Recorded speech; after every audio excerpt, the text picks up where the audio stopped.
Madame, monsieur, bonjour et merci de vous câbler pour Titre à la Une. Les confrères sont au rendez-vous. Et quel titre nous propose les parutions de ce mardi, le tout dernier et 26e jour de ce 10e mois de l'année? Sous mes yeux à l'instant, Matin Libre. En voici le titre phare du jour. Débat sur la légalisation de l'avortement, parti politique, ONG féministe, de l'hypocrisie, ce fâcheux journal. Bravo tout de même à l'Église catholique qui distingue ce journal qui nous dit que, curieusement, pour un débat aussi sensible et qui engage toute la société, les partis politiques sont restés indifférents. Aucun communiqué officiel pour donner leur point de vue sur la question qu'ils se revendiquent de l'opposition ou de la mouvance. 5 jours après l'adoption de la loi, c'est le même silence plat au niveau des organisations qui disent militer pour la cause des femmes.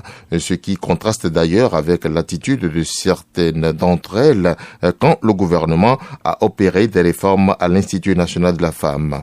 Que d'éloges à l'endroit du chef de l'État dans un passé très récent. Où sont donc passées les dites féministes du pays, demande le journal, en dehors de l'Église catholique, dont il faut saluer la prise de position, qu'en pense la communauté musulmane, l'Église évangélique, les méthodistes, l'Église du christianisme céleste, les syndicats, les gardiens de la tradition, etc.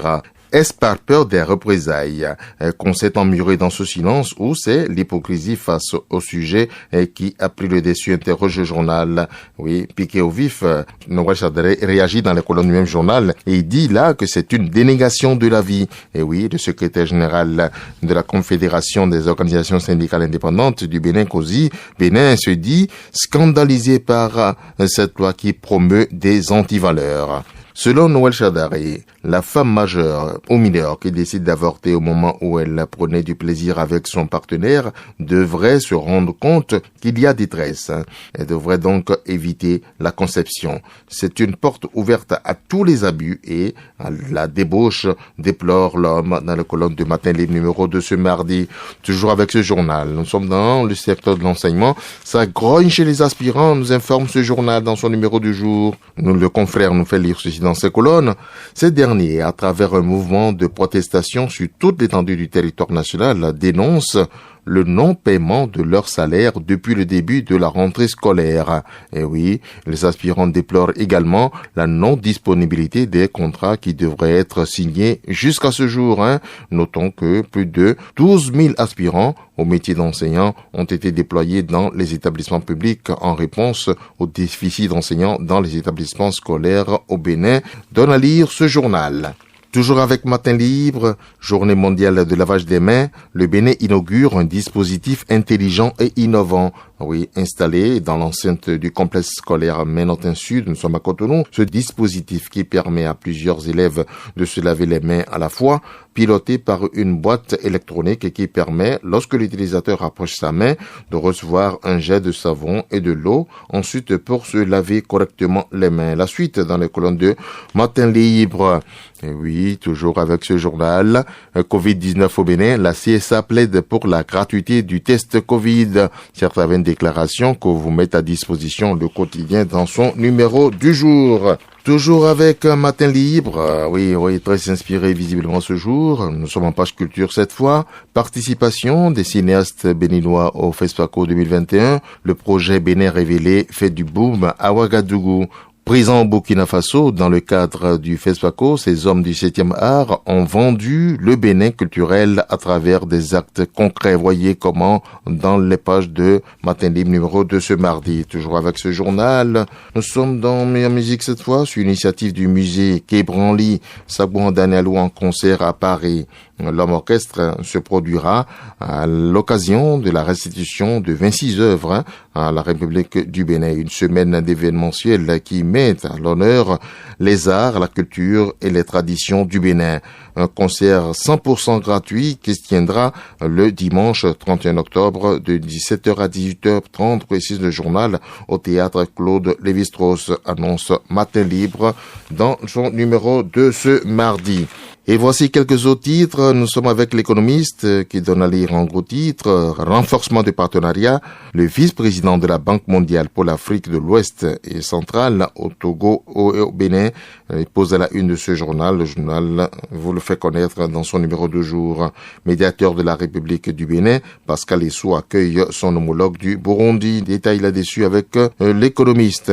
Direction générale de la SBE, le DAF Francis Perani désigné pour assurer l'intérim. Les détails à propos, c'est avec ce confrère.